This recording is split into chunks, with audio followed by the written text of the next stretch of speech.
It's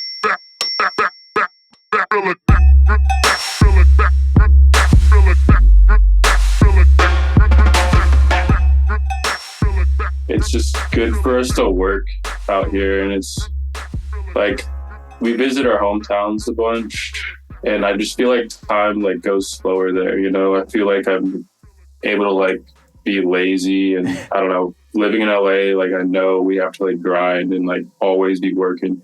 You know? Yeah, no, I mean, that's the culture out there, man. It's like, because everybody out there, that's the thing about LA that I think is hard to explain to somebody until you go out there. It's like when it's just in the atmosphere, like, because everybody out there is trying to make it as something. Everybody's got some project, some dream, some whatever. And it's expensive to live, and it's hard to do. So everyone's like always a little stressed out, but everyone's got ideas, and you never feel like you say you never feel like you can kind of let up off the gas. You know, does that ever stress you guys out, or you like that pace of life? I think we like it. It feels just like always exciting. You know, like when we first moved to LA, we lived in like a small apartment, and we didn't have much money. We knew we had to we had literally had to work to pay our rent. And I kind of that was like the kind of like basis, like ideas we had when we first started this project, you know? So I like it. We work well under pressure, you know? Yeah, definitely. I mean, it used to be, I think there came a time where it got overwhelming sometimes, but I feel like we've like built up such a good network out here of friends and like people that we consider family, and it's like learning to like juggle like being able to work all the time and then also still having our hobbies and like seeing like doing something we like. It's kind of just like now anytime I'm not in this environment, I feel kind of bored, to be honest. yeah, like you were saying, sometimes going home can get weird that way. So wait, did you guys meet in LA, or did you meet before LA? We met online like 8 or 7 years ago. And then we took like a trip to LA when like 2016. And that was like the first time we met for the first time. In person, yeah. Mm-hmm. Okay, and had you already decided to work together? Because originally Shipwreck was just one of you, right? Mm-hmm. It was just me. Yeah. No, we hadn't decided at the time to work together. Trip was in a project called Part Native, and we were just close friends collaborating on like just random songs and like hanging out, like. But we didn't have any plans to like do a project together for like 3 years after we first met. Okay, so did you just move to LA kind of like we're both trying to do this music thing, we get along, let's just be friends? It's actually a funny story. So I moved out to LA first, right? Like when I turned 18, graduated high school, coming from Virginia, I was like, I want to do this music thing for real. I already had Shipwreck, was doing like more trap, future bass stuff, and had like some streams and like, was doing all right. Like, but I didn't really know what I wanted to do fully because I wasn't like super inspired by stuff I was making at the time. I just kind of was making it and, things were doing well. So I moved out, went out to LA, was out for a year, and then Trip took over my room in LA actually. Yeah. So like we had this 3-bedroom apartment, like a tiny apartment. And he moved in, and then I moved out and went to college for a semester. And then it's funny because when he moved in and I moved out, we started hanging out more than we actually did before. So like I would go to visit LA when I was in college in summer before, and we started working together like on everything, and we just flowed well together. And like it was clear that we were going to start working together on a project. So we were like, shit, like we should just continue with Shipwreck. Cause at the time, like things were already like, it was already like an established name. We both liked the name and the idea. And we were both getting super inspired by house music at the time by like going to like some of the like warehouse raves in LA and like seeing like some of like the first like kind of like modern tech house sound as we know today. Right, like back then when it was starting to become a little more like commercialized, I think is when we started getting really inspired by like that kind of really deep 4 on the floor sound. So I dropped out of college like first semester and then came back to LA and lived at the exact same place that I moved out of, that Trip moved into. And then that's kind of, that was the winter before we announced that Trip was joining the project and we were starting this whole new fresh sound. And it was crazy.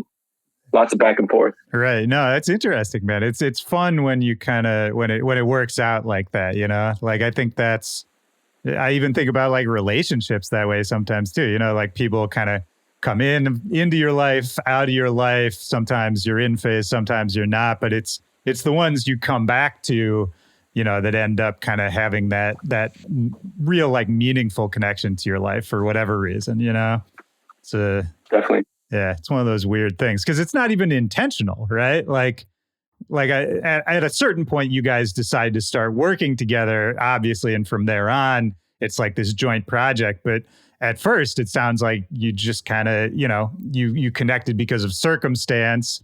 You hung out because you enjoyed each other's company or the vibe or whatever it was, and it just kind of grew from there. Like those are fun stories to me because it's not really planned. It's just kind of one of those like cosmic things.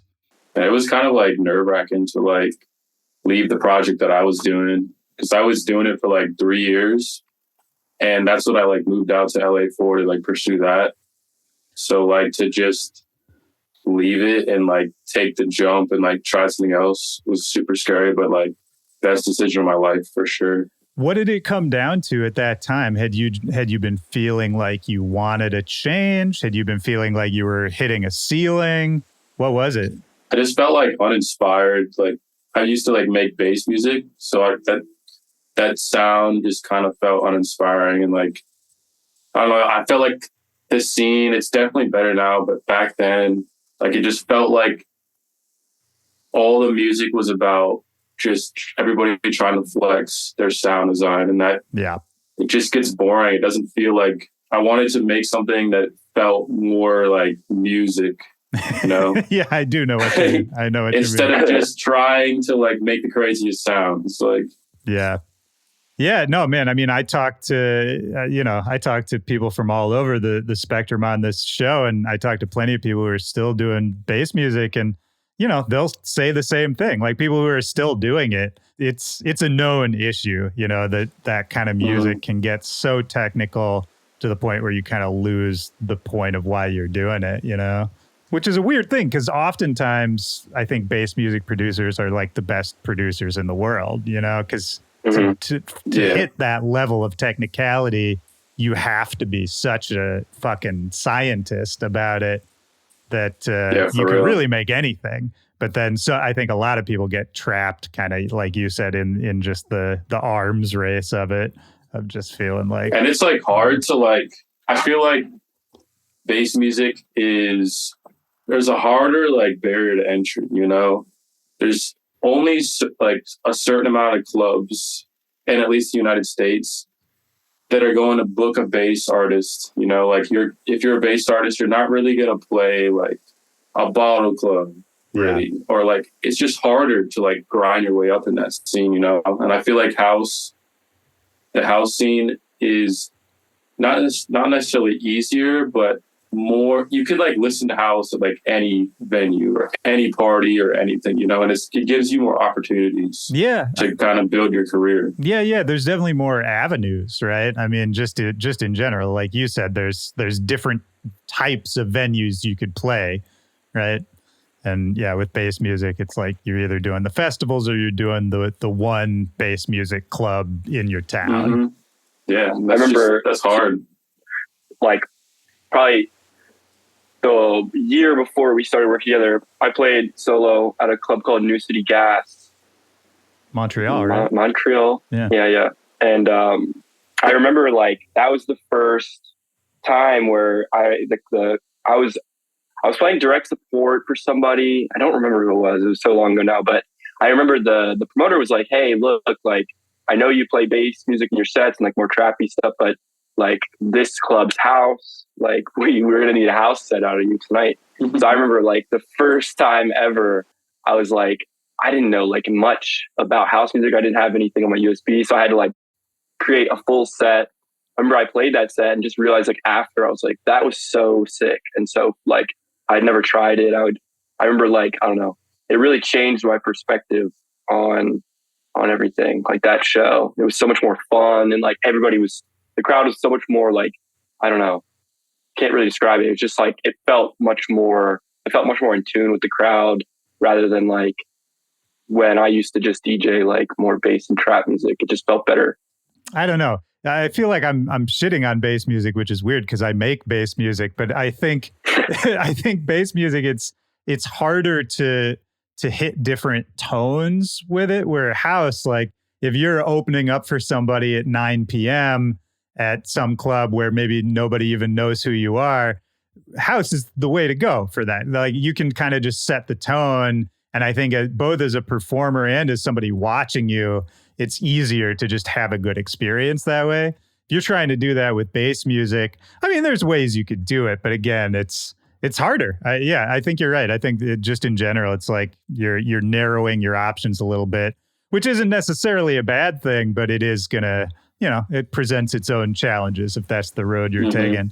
I mean, I feel like both you guys coming from the bass music world, this is something I was thinking about while I was listening to your more recent stuff as Shipwreck, is that you can still hear those touches of like your past, like the little bits of distortion you use in creative ways, or you'll work in kind of the energy of like a big drop that you might hear in bass music, but just kind of in a different form. You know what I mean? Like I feel like you guys can still sort of access that part of your brain. Does that sound right? Yeah, definitely. Our stuff definitely, we make a lot of like different styles. Like some of it leans more towards like a bass houseier sound, or some stuff leans to like a minimal like tech house sound. Like we're trying to keep our stuff really fresh and kind of mix in a lot of different styles that we've kind of loved throughout the years of making music, honestly.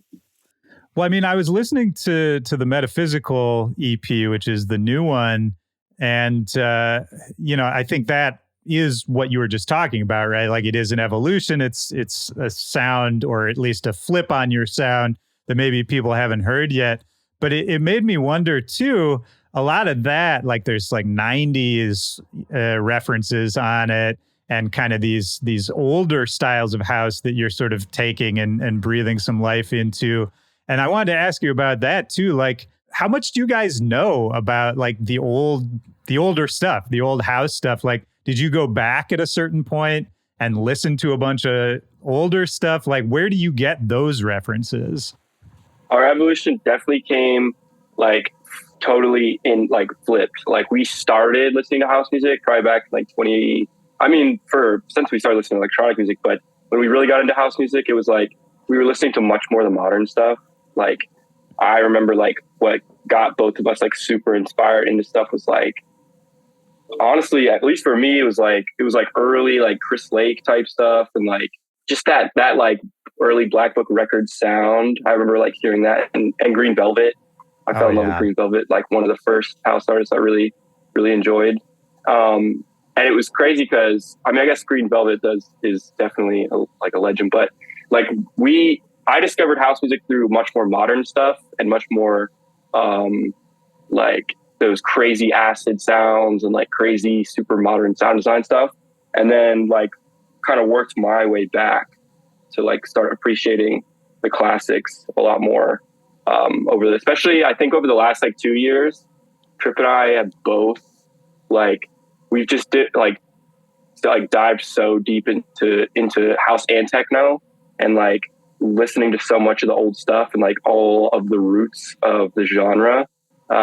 It's so important, it's like, it's important to know the genre, but it's also like, it's so interesting to see how people were innovating back in the 90s and early, like in the 2000s in house music. And it's like so cool to see how everything has progressed, like sonically, like to use some of the same synths that like people were using back in the day to like make sounds like acid house. Like the 303 is so sick. And it's cool how it's like, I think with sonically with house, it's like, it's crazy how like the sound palette and like certain synths have like just existed for decades and decades, and they still sound so fresh and cool, and you can still use them in very, very interesting and unique ways without it just sounding like a copy of another song. Yeah, man. I mean, it's house is timeless. Like that's kind of what's fun about it to me is that, like you said, you can take a house record from the 90s and play it in your set today. And if it's the right song, like it'll still work, and there's a lot of genres where that is not the case. And I think house is one of those interesting ones where it's maybe the most open about sort of always recycling itself and always just kind of iterating on the same idea, right? Because house at its core is just like a groove.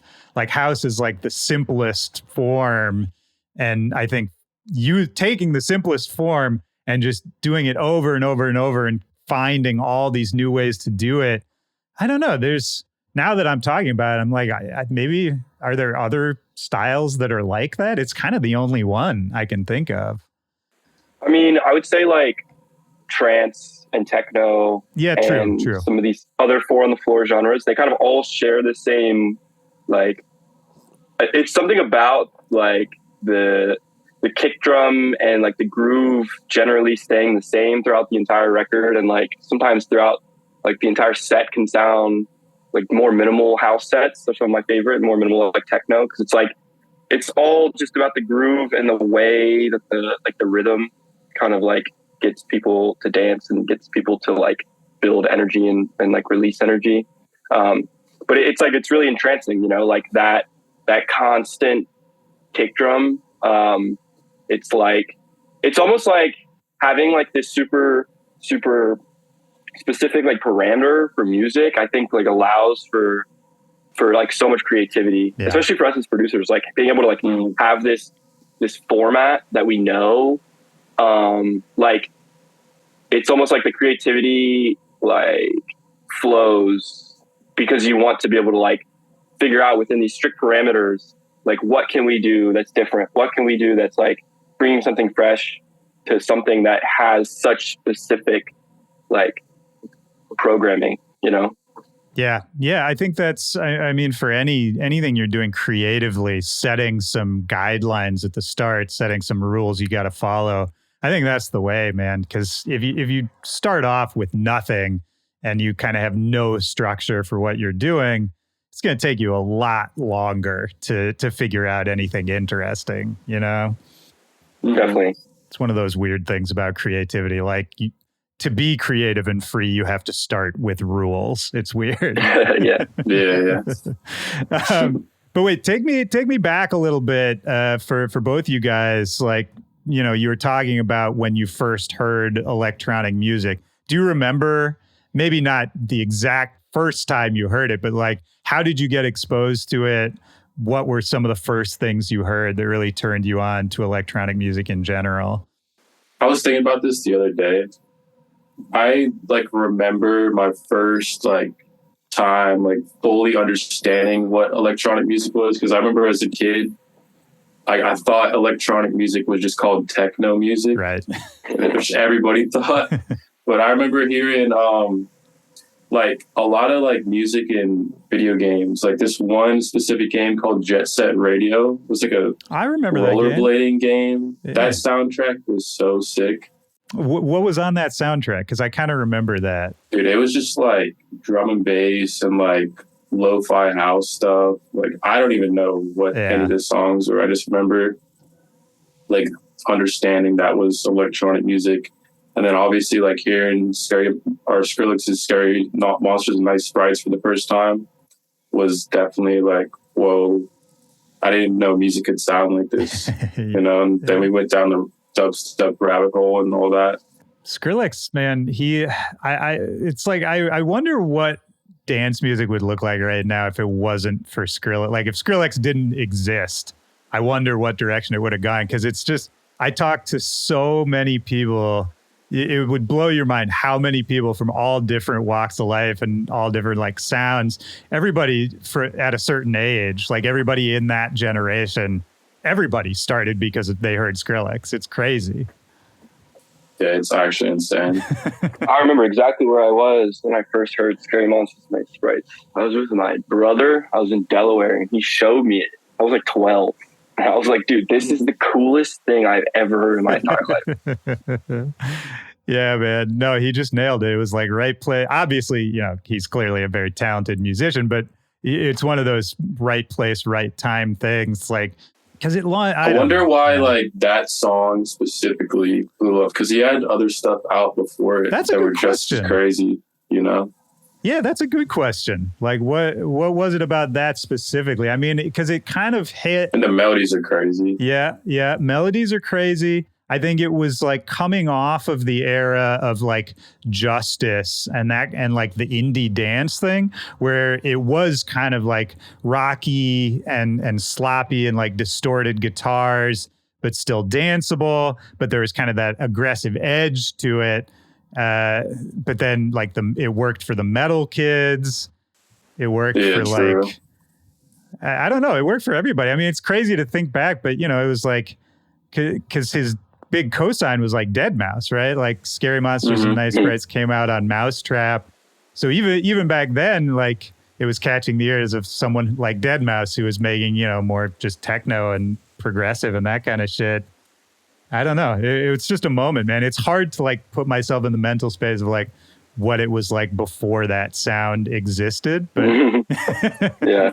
Yeah. I mean, what about you guys starting off? I'll get back to the history in a second, but while we're talking about it, so you guys come together, you decide to form up, to turn Shipwreck into a duo. You're both sort of feeling bored or uninspired with what you'd been making. You want to switch it up. You like house music. Did you have those kind of conversations of like, what should this sound like? Like, did you create a framework for Shipwreck as far as, this is something we would like to sound like, or maybe these people are doing cool stuff. If we did something like that, it would be cool. Like, what were the early discussions of the project? Yeah, we plotted for like 3 or 4 months before we even like made an announcement or like decided to like start posting or like getting stuff online. We did like, we like came up with all these mood boards and like definitely kind of honed in on what we wanted to do. We had all these like songs we were working on, and like we had this image aesthetically, and we had everything figured out kind of down to a science, like as we thought at the time. Obviously everything changes. Yeah. But at the time we were like, this is our direction. This is what we want to look like. This is what we want to sound like. This is what we want, our project to represent. And this is like the messages we want to spread. And so we had everything planned, and like we had tons of songs ready before we did like the rollout. And then we did a rollout around like January-ish, I think, or it was like end of December. We like posted it was like December, our first song together, and kind of like wiped all the old stuff as much as we could to like, we really believed. I mean, the thing is, before the project, like before we actually announced the project and put out the first song, like we knew we were going to like make this happen, because we were like so motivated and like, so we still are, but we were like so hyper focused on making sure that we could like turn Shipwreck into like a enormous house project, so like, yeah, we spent like, I think like 4 or 5 months before we even debuted anything, just working on the music, working on the creative, doing a ton of photo shoots. We were actually playing shows at the time, because we had our friend McAvoy, who was representing us as an agent, and he was booking us like all these college shows so that we could have content and pay our rent and stuff. So we were playing like, I remember one time we did 3 shows in a day in Alabama.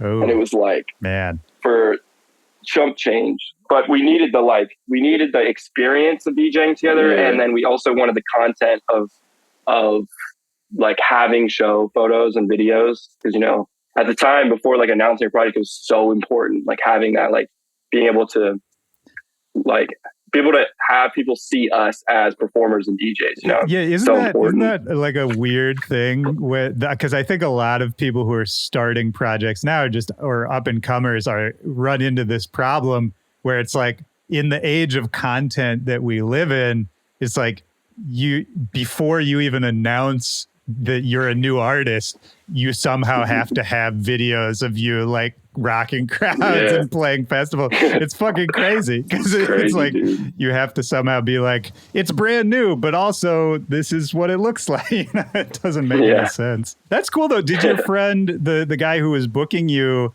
how did he have those connections? Like, was he a booking agent or he just knew people in the college? He was just like a college kid that was trying to be in the agent world or in the music industry, and like he's just a pure hustler. He would like figure out like the social chairs of these fraternities around the country and like somehow get in contact with them. And dude, I love pitch us all day. I love that. I love that. That's the best. That's what you got to do, man. That's the early legwork.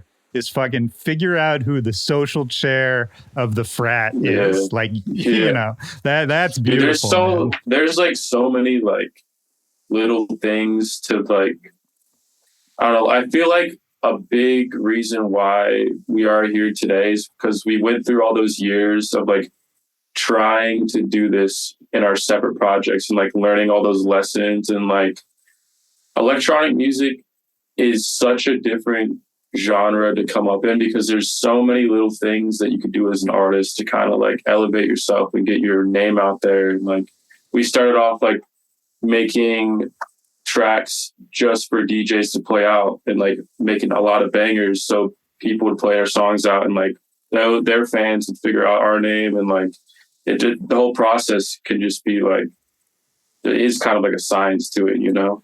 Yeah. Dude, we used to email DJs every Monday. We would literally send, between Trip and I, we'd spend hours every single Monday, just hours upon hours upon hours, emailing all of our whip demos to any label we could find, to DJs, to any DJs we could find their promo email to. I remember we used to go online and there was you know, those sites where you can like put in the URL and then you can find all the emails attached to a URL. Oh, right. So we'd like, I don't remember which label it was. Maybe it was like Mad Decent or Alza or something, but we like put in the website to find all the emails. And I remember we emailed every single person at Mad Decent or whatever label it was individually, you know, here's our whips, here's what we're doing, blah, blah, blah, here's the vision. And I remember, you know, we would probably send 300 emails and get one response, like just over the course of a few months. So like sometimes we get a response. Some of the people at the labels would like tell us to stop talking to them. Seriously. Yeah. But I remember one time, I don't remember the label, but somebody, like, we sent one and then we got something back and it was like, so-and-so's on maternity leave. No, it was Renee at Mad Decent. Oh yeah, that's right. And so I think like a month later, we were like, congrats on the baby, like we're so happy for you, because like we were trying to, you know, like try to be cool and like be in and like try to like at least relate to people so that they would give us a chance back in those days, you know.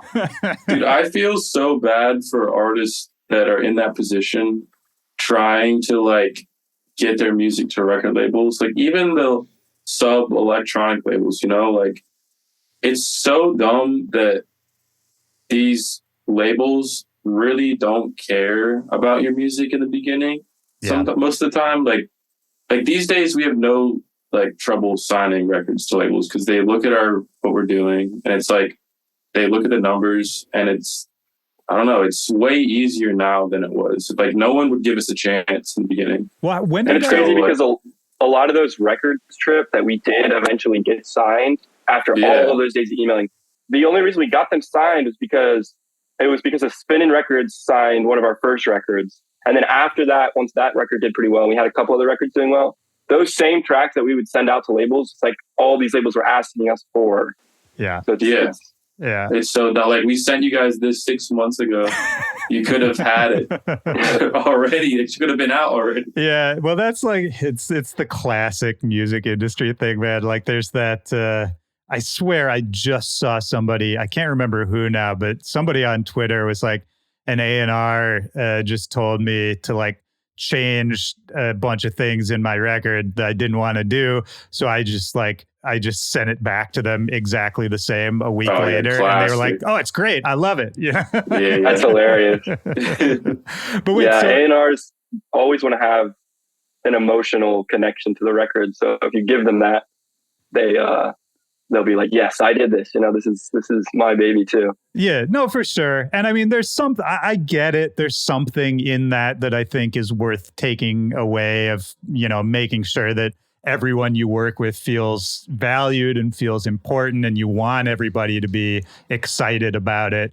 Like, I don't think it's worth working with anyone, even if they have some big connection or some big status or power. It's not worth working with anyone unless they're excited about the project, Yeah. And 100%. So whatever you got to do to get somebody excited, I get that. But when did it start changing for you guys? Like you were saying, you were sending all this music, no one was biting on it. And you mentioned the spinning thing. Were they the first kind of big label to take a chance on you? Yeah, definitely. We did our song. It was like our first song that kind of like blew up a little bit in the electronic world. It was called Soul. And I remember, so Spinnin' has like a really good email list that a lot of DJs really pay attention to. And I remember they sent it out in their list and it caught a lot of the eyes of some guys. And then we started to see it being played out a bunch. But I remember the one moment that we knew the song was going to really go crazy. Do you remember that Skrillex return set at EDC 2019? Yeah, I mean, I remember it happened. Yeah. He opened the set with a remix of Soul, and still to this day I don't understand where he got the idea. He it was just crazy. He reproduced part of the song, and then because we confirmed it was a Skrillex remix. Oh wow, dude, it was crazy. It was his opening song. We're still trying to get it. Yeah. Did you ever talk to him about it? That's crazy. No, we've never met. Okay. But He randomly dropped us a follow on Twitter or Instagram or something, and we DM'd him, but nothing. Yeah. We're definitely gonna work with him though. Yeah, but anyway, after that happened, a lot of people in the industry started to really pay attention and follow our path, and then we just started dropping a lot. We started dropping more bangers, and they started getting played out, and just grinded up the live world for a minute, and then started to get more collabs with other DJs and stuff. A crazy moment too. This was a few weeks after the EDC thing, so we were super hype. It was whoa, one of our first, obviously the king of EDM playing out and remixing our song, and the song was doing well and spinning, and all these DJs were starting to pay attention. And we made the next single. I think that really helped us. I would say, at least in the live world, was Need It. We made that song on our couch. This is the craziest story. We made this song on our couch. I think it was we set the project. So we work, most of the time, me and Trip work separately. Okay. We just both work on headphones, and we'll just send each other projects back and forth. And we made Need It in less than a day, one single day. Finished it, sent it to Dillon. Because we were starting to become friends with Dillon Francis at the time. We sent it to Dillon, and he played it at a festival that night. Yeah, so it was EDC Mexico or something. We finished the song Need It. We sent it to Dillon. He plays it that night. The next morning, we set Spin Records the song, and we sent him, I think, we told them how Dillon played it, whatever. Right. And they were like, we love this. Let's sign it. So within the course of 24 hours, we made a song. We finished it. We got it played out at a major festival, and then got it signed at Spin. And at that time, it was that was probably our second or third label release, and things were still kind of bubbling up, really small for us. It was literally just pure euphoria for the whole 24-hour time. Yeah, it was just crazy. Yeah, no, that's pretty wild, man. I mean, it makes me think, both you guys talking about your previous projects and sort of the lessons you learned. If you think back to, the solo days or the early days of Shipwreck, is there anything you learned from like those years of grinding solo, like either things to do or things not to do that you think maybe helped accelerate the Shipwreck thing?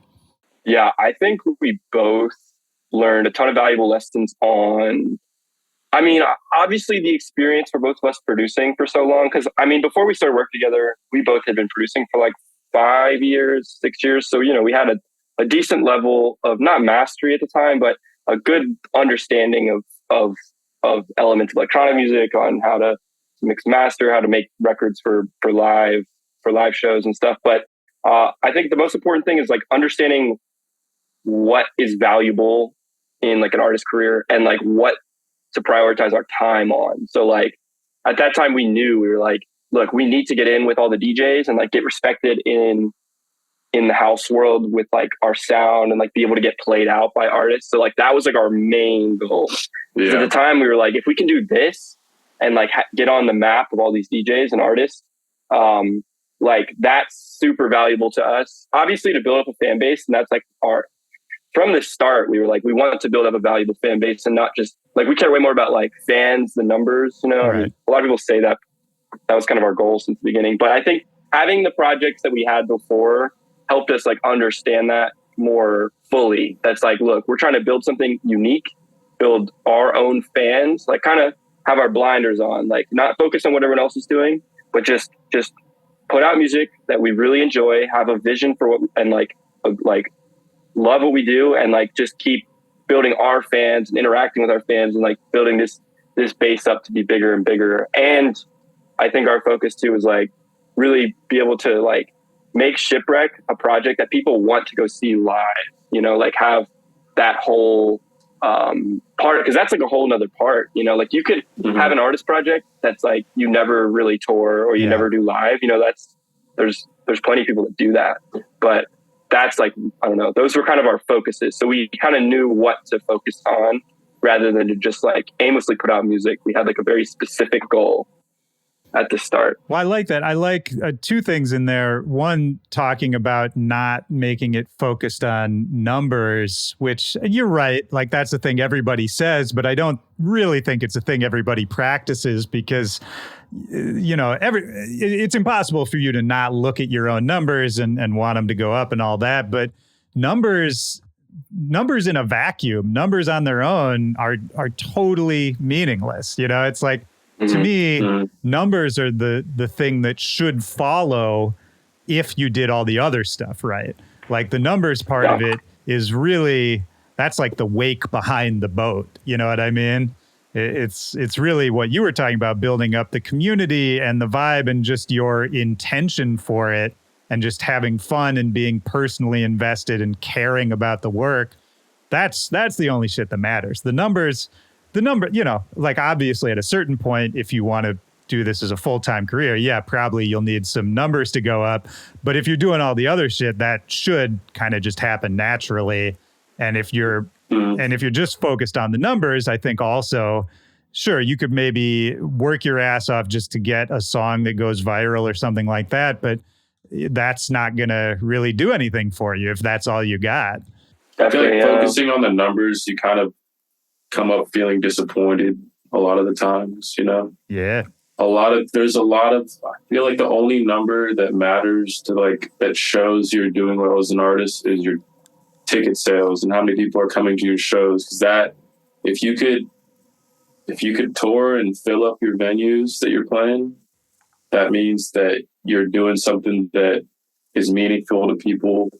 And it doesn't matter if you have 1 million plays or 10,000 plays. Like a lot of artists can't, like they have millions of plays, but they can't sell their shows. Yeah. And I'd rather be able to sell my shows than have the most streams in the world. Yeah, absolutely. Definitely. We see that all the time where it's like artists will have so many streams, tens of millions of monthly listeners, whatever. And it's like their fans are just lukewarm though. It's like they're not the ones that are like ride or die, going to their shows, like buying their merch. Like, and again, it's not about the money, but it's like, if you want to have, for us, it's like, we want to have a long-term, serious, you know, touring career, artist career. And it's like, we kind of knew from the start, we were like, look, we just want to build up.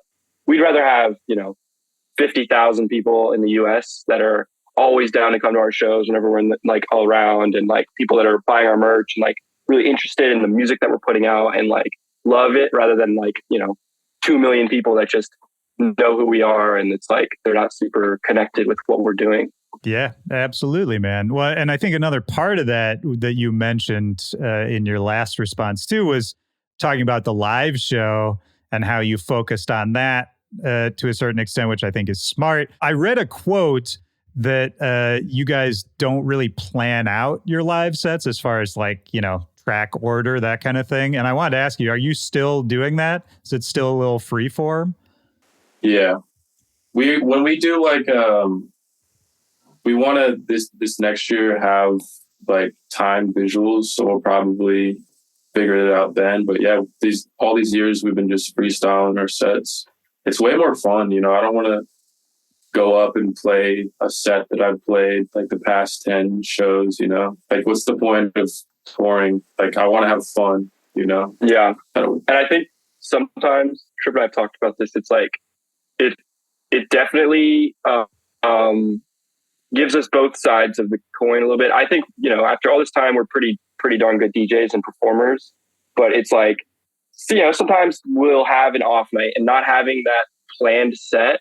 It's like, sometimes like that free form can be a little bit like, like, what was that set? Sometimes I'll be like, damn, that set last night was not our best. But what's amazing about just free form and like not planning it is the nights, which is a lot of nights, but it's the nights that we're really connected with the crowd and the nights that we're really feeling it and having the best night ever. And it's like, I think we can, like, those type of sets, it's like we can really connect with the crowd in a whole nother way, because everything is just off the feeling of the moment, and like being able to really connect with the energy of the crowd. It's like, I think having no barriers and no pre-planned set for those nights, it's like, it makes for a crazy experience. Oh, dude, you gotta read the crowd too. Like you gotta play to the crowd.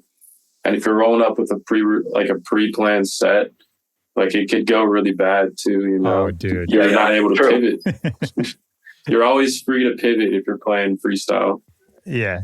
I mean, it can go so bad with the pre-planned set, and I'm sure you've seen it. I've seen it. It's like, I kind of love when that, I love watching when that happens, because you can see the people who are able to save themselves or not. Like you can tell in those moments who's actually a DJ, when people like either can pull themselves out being like, it's not working, I got to switch it up, or just people who don't know how and they're like, but I planned this. It's like, why isn't it working? Because I don't think we have anything against planning. Like obviously when you get to a level where you're building a whole show and an experience, of course your sets are going to be planned, because that's what we do as artists, Yeah, no, like I get it. Those club nights, so fun, freestyle. Dude, I mean, that's also what DJing is, like to me, I don't know, I'm a little older, so I guess I just have like an old man view on some of it, but it's, to me, like that's kind of the heart of this art form. Like all of that started from, like the start of house and techno and all that. Like you would go see a DJ, you wouldn't know a single record they played, and that was kind of the point. And there's something beautiful in that tradition. Like I always think there's a way to sort of marry the two, because obviously, if you're on a giant stage in front of 20,000 people, you've got this crazy visual show. You can't freestyle the whole thing. Obviously, maybe you can't freestyle any of it, but I do feel like there's got to be that happy medium between it. Because I think even if you're not doing it, like you're talking about, we're going to do a show with synced visuals and we're building this to be more of like an artist presentation kind of thing. But you guys still have that background of, the freestyle sets, and what that energy can feel like. Like, I think everybody's got to at least try it. That's, I guess, what I'm saying is like the people who just start off planning everything and kind of just presenting everything sort of cold, not connecting with the audience that way in the moment. I don't know. You can do it that way. To me, it just seems less fun if you never try it. I think so too. And I think like I think crowds, it's crazy how it's like a sentient being, you know, dude. like all of those people, everyone connected together. But it's like, I think they can really tell when you're having fun, you know, like I think it just totally reads, like you could tell through the music, you could tell through expressions, you know, just like somebody on stage, are they enjoying it or not? And it's like, when we are just winging it, we are having a lot of fun. And sometimes, you know, we make mistakes on stage and it's sometimes I like making those mistakes because it's like, I think the crowds also know, and the people in the crowds, it's like, it's just, it feels authentic and it feels real.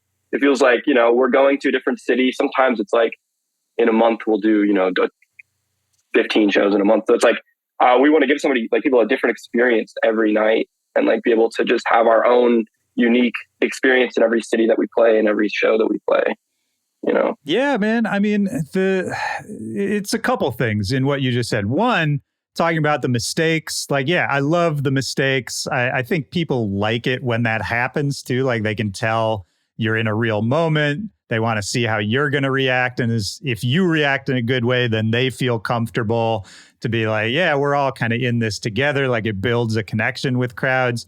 And I'll even go further to say, like you were talking about, you know, sometimes you'll play sort of a free form set and be like, it wasn't our best one.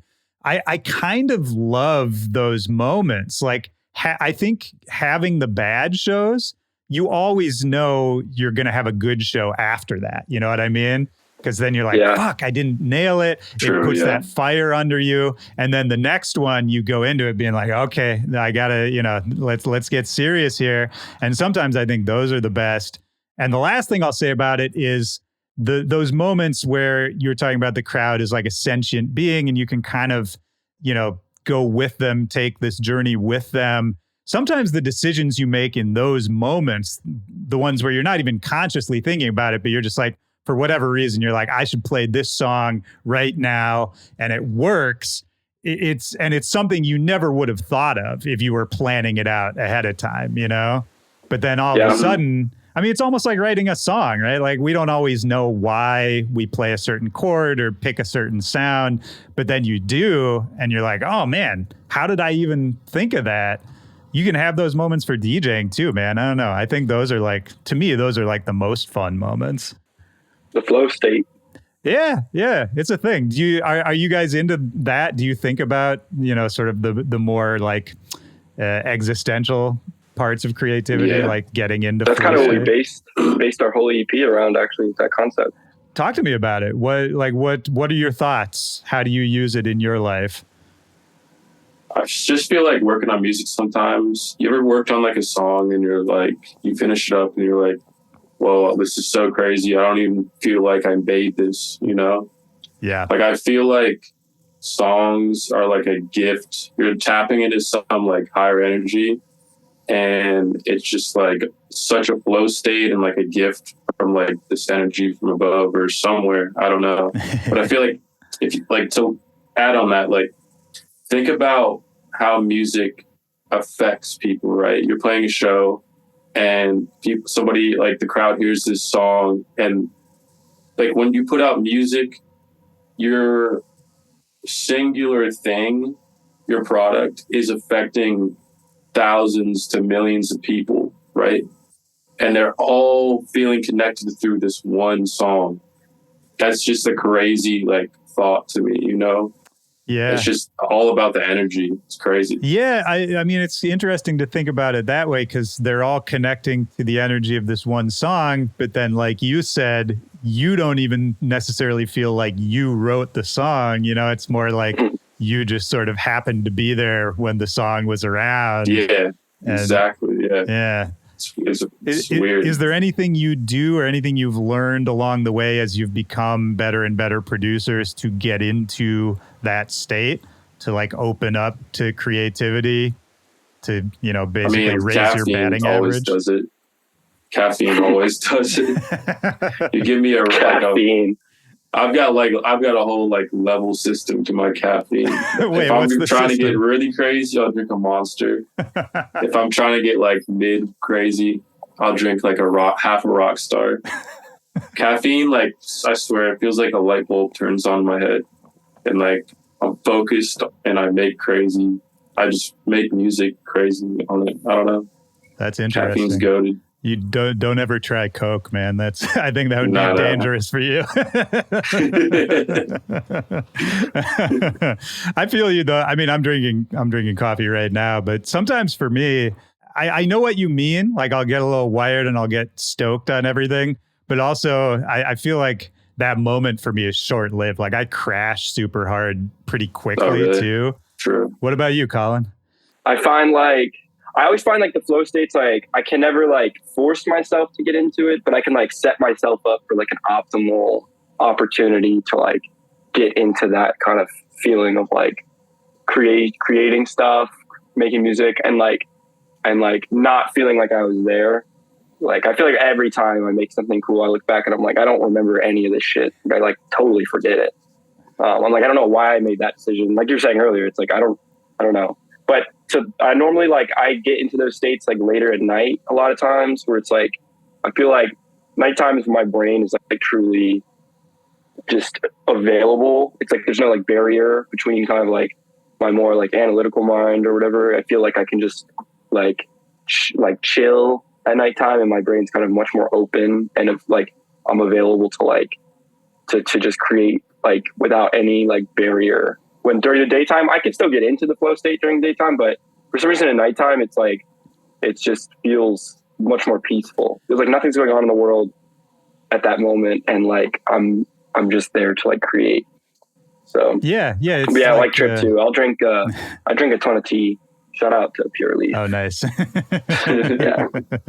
Yeah. Nighttime sessions are great. I'll like stay up all night, like 1 or 2 times a week, just to like get in that different vibe, you know, that different flow state at night. Yeah, you sent me a whip at 7:30 a.m. yesterday. Yeah.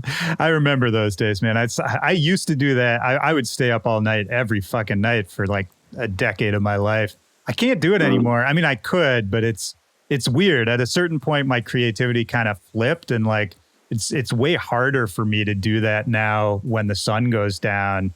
But now I can like first thing out of bed, like just hop up in the morning, walk into the studio and it's great. And I don't know, it's weird. It just flipped one day. I don't know what that is. Cause you guys are still what? Are you like mid 20s, late 20s? Yeah. 25. Okay. Yeah. So mid 20s. So yeah, you got plenty more of the all nighters in you. So, okay, a couple more things. You talked about the new EP, Metaphysical EP. I feel like we should talk about that just a little more because, you know, this is also kind of your first like conceptual record, right? That isn't just like here's our new single kind of thing. Talk about the process of like, yeah, we were trying to put more ideas into it beyond just, you know, dropping the bangers. It was a lot of work, honestly. A lot of like good, fulfilling work, but it just like we started off with just a ton of ideas, you know, like earlier this year. We kind of knew the name and the concept behind it. But we just wanted to like make a record that was like us pushing ourselves creatively on like the songwriting side, but also still being able to like fuse our very interesting like and unique sound design in, but like kind of capturing that whole thing. Like we didn't want to just make a EP of songs that were just like crazy club dance floor records. We wanted to like make something really meaningful that all pieced together in kind of this really like mystical world of records. So that was kind of like the hardest element of it, is like getting everything to fit and being able to like dial in. We make so much music, so it's really hard to like figure out exactly what we wanted on the project. I think that's been kind of a reoccurring thing for us the last like year, 2 years, is like, we just have so many records, dude. Like I remember like listening through all of our whips and it's like, there's like literally hundreds of stuff where I like the idea on it, or like being able to like pick and be like, look, this is the one that we need to like get to the next level. So the hardest part of it is probably just like really, really trusting our ears and knowing exactly what we thought was the best of the best. But it was awesome, like working with all the features that we have on it. Like on 5 of the songs, we worked with a singer-songwriter. So it was really fun, like doing a lot of songwriting sessions. I think we probably in all did like 15, 20 different sessions with songwriters to work on the EP, maybe even more than that. Had you done a lot of that before? That was like the last, like during COVID, like towards the end of COVID, the last year, we were just doing tons of sessions for other artists, making like hip hop stuff, like punk pop stuff, like a lot of electronic stuff. But it was nice being able to like kind of fuse those two worlds together. Like a lot of the people we were working with, like through sessions, I guess none of them really came onto the EP, but it helped us like get better in sessions. You know, it's kind of like its own skill. Yeah, definitely. Running a session as a producer and like helping with songwriting, like it could be a lot, you know, like as the producer, you are the like entertainer in the session, you know, like especially when like people are coming over to our house and like working from our studio, like it takes a lot of work and like a lot of like pressure sometimes, you know. And it's too like with songwriting, Trip and I have been doing a lot of songwriting the last couple of years, but before the last couple of years, honestly, we hadn't had a lot of experience like writing songs, like, you know, writing hooks and verses and understanding song structure and stuff. It was a lot of like just working on top lines or just making dance music. So the last couple of years, like we've really grown as songwriters, and this EP like was super collaborative on all the songwriting, and like we had our input. Some of it we just wrote all of it, which was super nice to like kind of prove to ourselves like, look, we can excel as songwriters as well as producers too. And it definitely made the EP more special knowing that's like we had a hand and did like, I don't know, this is our baby. Took us a while too. That's cool, man. So have you also, you know, producing like for other people, the hip hop, punk, whatever it is, have you produced for a bunch of people, like released stuff that people might just not know is you guys? We've done a lot of stuff that might come out soon, but we're definitely trying to do a lot of production for other artists coming up the next couple of years. We've got some records coming out soon. Nice. We got that one. Didn't we already announce it sometime or no? What, the Nessa one? Yeah. You know Nessa Barrett? Yeah. Comes out next week. Okay. Yeah, nice. We did like a cool experimental record with her. Oh, dope. Well, yeah, by the time people hear this, that'll be out already, so people can go check that. It's a really unique record. It's really cool. We've done like a lot of like commercial like songs for companies. Handful of those too. I don't know. Like stuff that's not for our project is really fun sometimes. Some ghost producing and stuff too. Yeah. Have you ghost produced for other artists as well? Yeah. Mm-hmm. Mm-hmm. Nice. Do you still do it? We don't do it as much as we used to, but during COVID, we used to do it a lot. Yeah. To make money. Dude, ghost producing used to pay our rent like when we first moved out here too. Like that stuff's classic. Dude, I mean, it's so easy too. I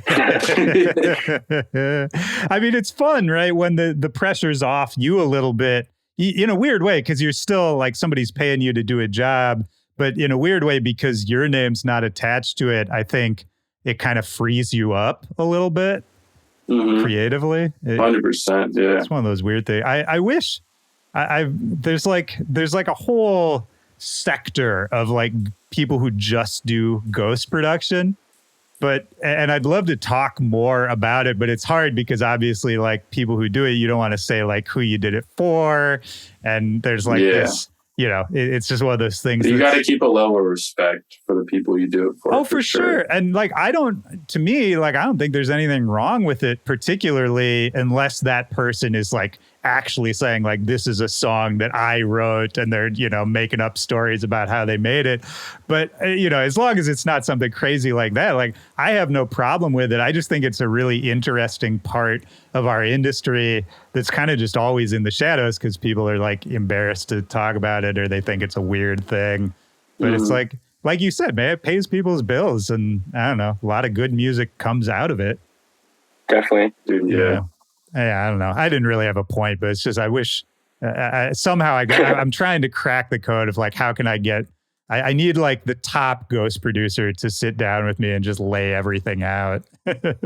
Yeah. Yeah, for sure. Yeah. I mean, it's like, it's like a lot of the bigger guys that are touring so freaking much just don't have time to produce, you know? So it's like we somehow, like, we've done a lot of shows this year, but we still like maintain a ton of time to produce. But it's like, I could understand, like, we would never do it because it's like, we have to have our hand in our records. You know, it's like, it's such a passionate thing for us that it's like, we can't like give up anything creatively. But if you're doing 300 shows in a year, it's like, you don't have time to make music. You just don't. Yeah. You know? No, 100%. And maybe that's not even the point of your project necessarily. Like, that sounds weird to say, but there's touring acts out there where it's like, no, it's kind of more about the attitude and the aesthetic and the experience and a million other things. And then the music, you know, it's like the music's probably cool, but it's maybe not the focus of the thing. And that's fine. I don't know. I don't have a problem with that really, as long as they're, you know, upfront about it. But so for you guys, I mean, you know, talking about the Metaphysical EP and your evolution as producers and all the different things you're able to make, what do you think about going forward? Like, obviously, you're sitting on a ton of records. I'm sure you're always making new records. Do you have a vision for where you want to take it? Or are you kind of just seeing how it goes, seeing how you feel in the moment as far as like direction in the future? We have another EP planned, actually. It's going to be more club focused EP, and it's going to be like a full like project as well. Like, we're planning it out right now, but we're just getting the records together right now for it. And we have this crazy vision. And kind of the same. Yeah. I think right now we're kind of in the same boat. It's not as crazy, but we're in the same boat on the last EP. It's like, this playlist we have right now that has like all the ideas so far for the EP. We have like 25 songs, and it's like, right, we're thinking of doing like 4. So, so what do you? But we enjoy projects right now. They're way more fun, and like, you're able to kind of slide songs in there that aren't necessarily singles and kind of like showcase some like different styles and different emotions. And it's just, yeah, making singles all the time, kind of, you're not really able to like express like your ideas fully. Like, I don't know, like, projects definitely are the move. You think you do an album? We want to do an album when we do an album, we want to make it like a really like big thing. So I don't know yet. Mm-hmm. Like, we'll probably do, realistically, I think we've always kind of talked about like doing an album once we like have a song really working, really hitting, you know, like something going super major, which is like one of our next goals is to just have, cause like we've had so many successful records, and obviously like we want to make stuff for the fans. We're not going to just make stuff to like hopefully have a hit record. We want to make something super innovative, super fresh, that's like just so undeniably big. And then I think like for us, that's what we'll roll into. Okay, that's when we'll go into, look, it's album mode. You know, we have this single or this record or whatever that's working so well and doing so amazing that it's like, this could be the catalyst for us to collect into a huge project that people will take so much notice to, you know, because we want to put out an album, like we want our debut album to be like, to just have, like, we know we could make such a sick album and such a crazy album, but like we want it to have the right amount of attention on it. Yeah, just waiting for the right time. I think that's smart, especially if you're making as much music as you are. It's not necessarily about, oh, we got to take time off to just write these records. It's more about, well, when is the right time to like really focus in on this? I think that makes sense. I wanted to ask you too, like, you know, with as much music as you make and having the good problem of like having too much of it and just figuring out where it fits, how much of your stuff gets left on the cutting room floor? Like, how many songs get released versus how many songs you're writing? Probably like 85% doesn't come out. Damn. Yeah, I would say like maybe even higher than that. I'd say we probably put out like 1%. Yeah, true. Maybe I'm 2%. thinking about the stuff that's just on SoundCloud, actually. Yeah, probably like 95%. Man, that's pretty wild. Do you ever go back and listen to old stuff and be like, why didn't we do anything with this? Yeah, it's our ritual in car rides. So we have long long road trips, we listen to everything. Have you ever had the experience of like finding something old from a year or two ago and bringing it back? Like, have you ever found the old definitely. ideas and reworked them? Mm-hmm. Tons. Yeah. Our record Silent this year was an old record that we had worked on last year. And we were like, or maybe it was like, it was probably last year. And we were like, we should reinvent this. It's really, really unique. Dude, our song with the Chainsmokers actually was a perfect example of that. Like, that was like, I remember we found the project, and it was just that drop lead, and that thing was made in like 2014, 2015, probably like 2015. Wow. And like, we fleshed out the demo, sent it to them, and they're like, yo, this is crazy. We're going to work on it. And like 3 years later, like, it's one of our favorite songs ever come out. It's like doing well too. It's crazy. Like, old ideas sometimes can feel like so modern.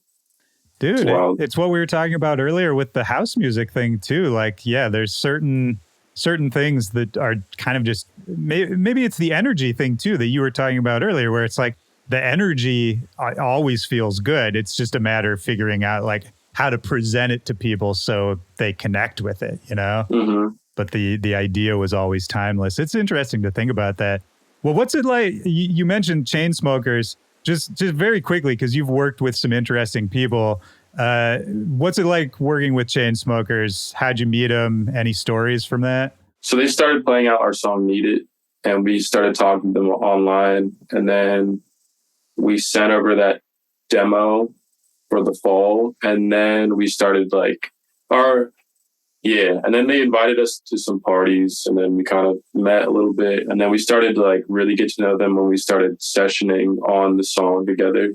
And they're super good guys, crazy. Like, we learned a lot from them, like how to like really structure the song the right way. Like, our song together, we went through like 10 versions because they knew that it could always be better, and we had to like really work on it to get it to the final form and like really perfect it. So that we learned like that lesson from them, how to like perfect a song.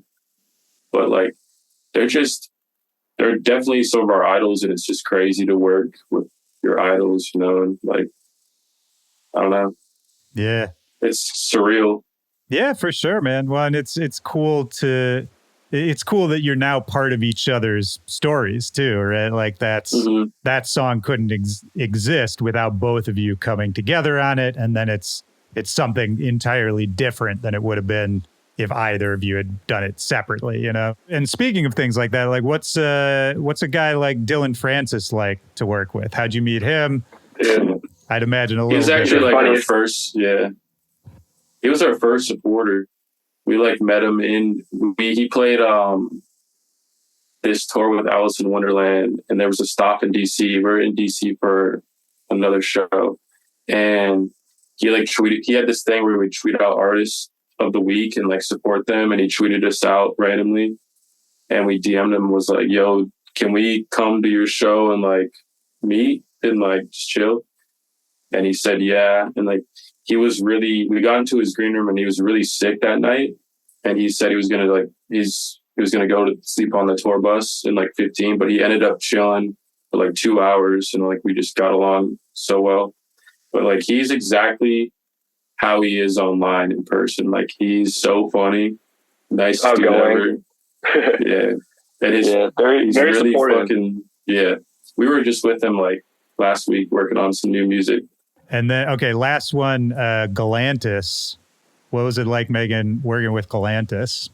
That song was we never like met them in person. It was all online. It was kind of like a label thing. Like, we had the demo and we had pink sweats on it, and we needed to collab with somebody because we were smaller at that time, you know? So we needed to bring in another artist to work on it with us so we could secure Pink on the song. So we could pull the feature, Yeah.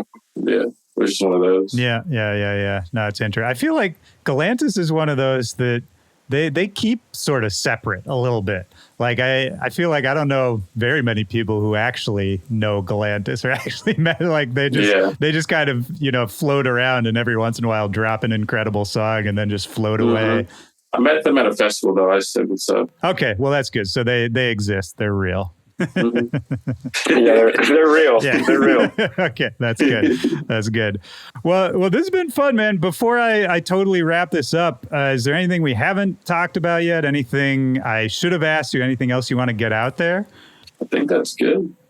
I don't know. This is a fun conversation. Yeah, really chill. I listened to this podcast for a couple years now. It's really sick to be on it. Oh, hell yeah, man. Well, I got a lot of info from this podcast. I'm glad to hear that, man. And we talked about you guys being on this show, I think, years ago, right? Mm-hmm. Yeah. Because I think it was funny when you were talking about like sending your music to like every DJ. I think at a certain point you started sending me a bunch of stuff too. Yeah, probably. But the difference for you guys versus other people who have sent me music in my life was like every time you sent something, it was polished and finished and good. And it was like, you know, it's one of those things. I was like, man, they're doing it right. Because I don't know how you knew, but like, you knew that everything you were sending was like up to quality. You know what I mean? Thank you, bro. Thank you. Yeah, for sure, man. That. To wrap it up, I said we were going to get back to the past. We didn't really do that, but just maybe just real quick for each of you guys individually, I want to know just a little bit about growing up, where you grew up, maybe talk about like where it was, what it was like to be a kid there, and maybe an early musical experience that you had that maybe left an imprint on you, whether that was just a song you heard or an instrument you played or a performance you saw. It doesn't have to be anything in particular, but I don't know, just some random access memories about growing up where you grew up. Because Colin, you said you were in Richmond? Yeah, so I was born in Richmond, but I was raised in a town called Williamsburg. It's like 45 minutes outside of Richmond. It's a pretty small town, the original colony. Colonial Williamsburg, baby. Yeah, people dressed up. It's awesome. People dress up in bonnets and they make cornmeal and reenact Revolutionary War. But that was fun. It's a good place to grow up. It's really chill and really laid back. But yeah, like we were saying earlier, when I first heard Scary Monsters, I instantly was like, I knew that I wanted to start making music. So that was kind of my catalyst. You know, I'd done like piano lessons and like was always very interested in music and listening to music. And I downloaded a program called Linux Music Maker Studio. Whoa. That's a new one, man. I thought I knew all of them. I don't know that one. It was like, I think you had a max. I might be wrong, but I think you could only have 12 tracks, I believe. And everything had to be quantized. So I used that for a couple months, 12 tracks, everything quantized. I was making dubstep with, I don't even think I had any VSTs or anything. Right. But then I eventually got, because it was free, it was a free program. So I was like younger, but then as I got a little bit older and got a little more tech savvy, I realized I was like, I can just get Fruity Loops for free as well. So I did that and then started producing on FL Studio for like 2 years and then moved to Ableton after that. And once I got to Ableton, it was like game over. I just started becoming obsessed, I was like the kid in my high school that like made dubstep and like everybody would always, That was your identity. Yeah. Yeah. Somebody either supported me or they hated on me. So it was funny because I remember too, all the kids that it's like, I don't hold any, whatever. I don't care. But it's funny, like in retrospect to see, I'll check my DM sometimes and I'll be in some of these people's city. And I always get, hey man, can I get listed to your show? And I'm like, didn't you used to make fun of me for being the dubstep guy in high school? Dude, that's always the way it yes. goes. And it's cool to hear that you've kind of been on this path since you were a little kid. What was the 1 semester of college thing? Was that you just being like, maybe I need a backup plan? It was more of like, I need a change of pace from LA. Like when I first came out here, because I moved out here like right after high school, like all the way across the country, like didn't really have a solid foundation out here. Didn't really have a ton of friends. It was like It was tough, honestly. I was in like dating this girl before I moved out. I broke up with her and moved. It was just a lot, and it was hard to like get adjusted because I was so young. So I didn't really have like the right, as you get older, like as a man, as you get older, you can kind of build a foundational, just structure to your life mentally and your day-to-day tasks and stuff. I didn't have that at 18. I kind of just went in without any like true adult structure. So that kind of messed, like, it wasn't terrible, but it was like, okay, maybe I should take a step back. Yeah. And that was college for me. It wasn't so much like I need a backup plan because I knew I always wanted to do something on my own. Like I didn't want to work for like a company or anything. So I always knew that. And I always loved music. So I was like, this is going to be my shot at just kind of like, building my own thing. What'd your parents do? How'd they feel about your path? My mom's always been super supportive, like always. Like once she saw like things becoming real, she wasn't supportive before that. It was like she just didn't understand what I was doing, like until I was like, I think 16 or so, when I think it was one of those Canada shows or something. And she came with and was like, whoa, this is like a real thing. And ever since that day, it was like, it like flipped for her once she like saw me doing my thing. And she became like so unbelievably supportive. So you were touring and doing out of town shows at 16? Yeah. That's kind of crazy, man. I didn't realize that. When did you start? Like, how young were you when you were first playing out of town?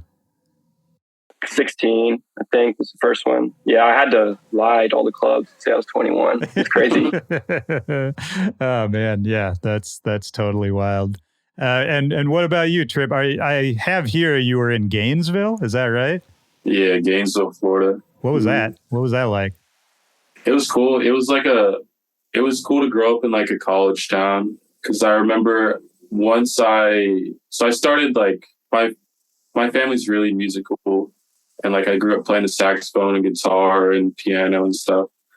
So like segueing into the scene in Gainesville, once I fell in love with electronic music, there was like a cool little scene going on. Like I remember I was in high school and like R.L. Grime came through on his core tour way back, and he played at this club called Simon's. And I remember my friend and I we were like 17, 16, and we knew we had to go to the club to see, because we loved R.L. Grime back then. So we figured out, okay, we don't have fake IDs. Let's just go try and sneak in. So we went to the club, found it like at a fire escape, climbed up to the roof and like snuck in through the back. and I remember like, oh my God, dude, I have to like do this for real and like play shows like this. And like, it was just sick. And I remember going to school the next day and everybody was like, you went to the club? It was just sick. But yeah. And then like through college, I started like opening up for other DJs that came through town and kind of getting that experience. And I remember, this is so Trip, funny. you started with DJing, not to cut you off, but we kind of like, we were the opposite for sure. Interesting. This is funny because I remember meeting Wookie like when I was still like a local in Gainesville, and he started like supporting some of my songs back in that day, and now we're like homies now. But it's just funny how early on like we like built that relationship. Yeah. We did a song with him too, like really early on. It was like a remix of That's the Technologic. Yeah, dude, I love that remix. Yeah. I feel like you could still play it. Yeah, it's really good. I feel like you could still play that right now. Yeah, hell yeah. Well, this has been great, guys. There's more we could talk about, but I feel like we can just save it for another time. But thanks for taking the time, man. It's nice to finally, meet you guys face to face, kind of. Yeah. Dude, likewise, bro. Yeah, absolutely. I appreciate your time. Yeah, 100%, man. Same to you. And have a good flight. Have a good show, whatever you're off to. And that's it, man. I'll talk to you soon. All right, thank you. Yeah. Next time we're in DC, we'll hit you up. Please do, man. Yeah, I'll do the same when I'm in LA. All right, sounds good. All right, man. All right, Peace guys. brother. Take care. Peace. Have a good day.